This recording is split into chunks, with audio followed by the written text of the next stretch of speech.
សម្រាប់អ្នកខូចកលៀនខូចត្រង់នោមដូចខ្ញុំណាអត់អាចញ៉ាំបានទេប្រភេទផ្លែឈើដែលមានរសជាតិផ្អែមខ្លាំងដូចជាផ្លែខ្នុរអីកុំញ៉ាំហើយសម្រាប់ផ្លែចេកវិញគឺសម្បូរទៅដោយជាតិស្ករហ្នឹងក៏យើងញ៉ាំអត់បានដែរណាផ្លែឈើដែលមានរសជាតិផ្អែមហ្នឹងកាលណាដែលយើងញ៉ាំទៅគឺកលៀនរបស់យើងខូចកាន់តែខ្លាំង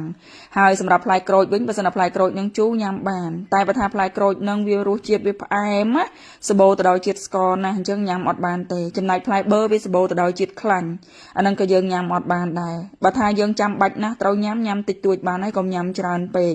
ហើយប្រភេទផ្លែឈើដែលគេយកទៅធ្វើជាដំណាប់